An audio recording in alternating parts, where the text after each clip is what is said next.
JB మిత్రులారా, నిన్న రాష్ట్ర కార్యాలయంలో బహుజన్ సమాజ్ పార్టీ రాష్ట్ర కార్యాలయంలో జరిగినటువంటి ధర్నా గురించి వాస్తవంగా అది వీడియోను మనం పరిశీలించినట్టయితే మీకు కొన్ని నిజాలు కనబడతాయి. ఏంటిదంటే, బహుజన్ సమాజ్ పార్టీ రాష్ట్ర అధ్యక్షుడు మంద ప్రభాకర్ గారి మీద కావాలని అబండాలు వేసినట్టుగా ఆ వీడియోలో మనకు క్లియర్గా కనబడుతుంది.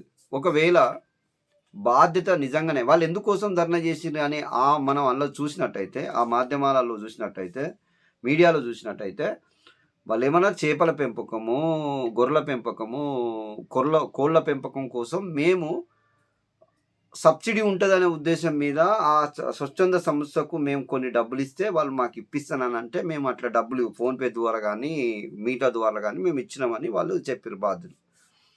సరే, ఈ బాధ్యులు అనే వాళ్ళకు పోలీస్ స్టేషన్స్ ఉన్నాయి. తర్వాత వాళ్ళు ఏడికైనా కోర్టులు ఉన్నాయి. మీరు డీల్ చేసుకోవాలంటే, అవి పైసలు తీసుకోవాలంటే. తర్వాత స్వచ్ఛంద సంస్థ యొక్క ఆఫీస్ ఉన్నది వాళ్ళది. ఇప్పుడు ఎవరైతే ఆ అమ్మాయికి ఇచ్చినానన్నారు, మరి మీకు అవి మీకు దొరకకుండా డైరెక్ట్ బహుజన్ సమాజ్ పార్టీ కార్యాలయంకు మంద ప్రభాకర్ గారిని బదనాం చేయడానికి వచ్చినట్టుగానే మనకు ఆడ కనబడ్డది. ఎందుకనంటే, ఈ మాట ఎందుకుంటున్నంటే, మీరు అందులో చెప్పే విషయాలు మాకు న్యాయం చేయండి. మీరు ఒకవేళ స్టేషన్ పోయినా అవుతుంది, మీరు పోలే. ఒకవేళ స్వచ్ఛంద సంస్థకు పోయి అడగాలి. ఈయన డైరెక్ట్ అయితే మీ దగ్గర తీసుకోలేదని మీరు చెప్తున్నారు. అల్లనే ఆయన మీ భరోసా ఉన్నా మీ డబ్బులు ఎక్కడికి పోవు, మీకు వస్తాయిలే అని ఆయన మాకు భరోసా ఇచ్చిండు అన్నావు. కానీ తీసుకున్నది అయితే ఆయన కాదు, ఆమె తీసుకున్నదని మీరే చెప్తున్నారు. మరి అలాంటప్పుడు మీరు అక్కడికి వచ్చి మీరేమంటున్నారు? డౌన్ మంద ప్రభాకర్, సస్పెండ్ చేయాలి మంద ప్రభాకర్ను, వెంటనే రాజీనామా చేయాలి మంద ప్రభాకర్ అని అంటున్నారు తప్ప, మరి రేవంత్ రెడ్డి గారు మాకు ఇట్లా రాష్ట్ర అధ్యక్షునితో మాకు బదనాం జరిగింది, మాకు వెంటనే మా డబ్బులు మాకు ఇప్పించండి, లేకపోతే మాకు ఇట్లా అన్యాయం జరిగిందని మాత్రం మీరు అక్కడ పలకలే.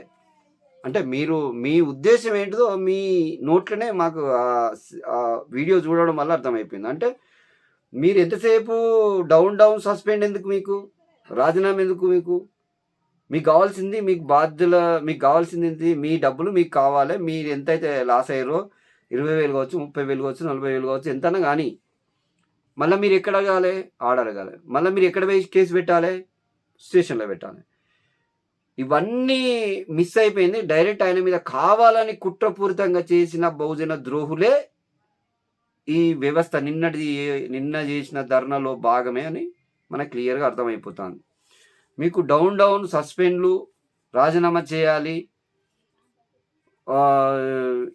ఇవి మీకు వద్దు, మాకు న్యాయం చేయండి, మేము న్యాయం చేసేదాకా మేము పోము అని చెప్పాలి. మీరు అందులో ఉన్న కొంతమంది ద్రోహుల వల్ల మీకు సహకారం అందింది. అందులోకి వెళ్ళిపోయి మీరు గీజనాలు అన్నీ చేసినట్టు కూడా మా దృష్టికి వచ్చింది. అని అంటే మీరు ఒక వ్యక్తిని, నీకు కావాలంటే ఏదైనా పదవి నువ్వు కష్టపడి తీసుకోవాలి, లేకపోతే నీ పర్ఫార్మెన్స్ అక్కడ చూంచి నువ్వు తీసుకోవడం కాకుండా దాన్ని ఎలా మెయింటైన్ చేయాలి, దాని బాధ్యతలు ఏంటిది, నువ్వు తీసుకునే బాధ్యత అవి తీసుకొని చేసుకో. అంతేగాని ఒకరిని బదనాం చేసి వాళ్ళ యొక్క వ్యక్తిత్వాన్ని డ్యామేజ్ చేసి తర్వాత మొత్తం వ్యవస్థనే కొలాప్స్ చేయాలని, బహుజన్ సమాజ్ పార్టీనే ఇరుకుట్లో పెట్టాలనే ఉద్దేశం మీద నీలాంటి వాళ్ళు ఎంతమంది కుట్రలు కుతంత్రాలు చేసినా బహుజన్ సమాజ్ పార్టీకి ఏం కాదు.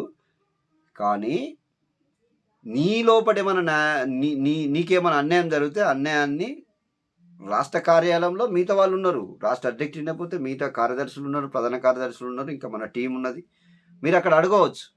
కానీ ఇలా బదనాం చేయడం అనేది భావ్యం కాదు, ఇది పద్ధతి కాదు. మీరు కావాలని చేసిన కుట్రలో భాగమే మాకు అర్థమవుతుంది. రాబోయే కాలంలో అది పెద్దలు పరిశీలిస్తారు.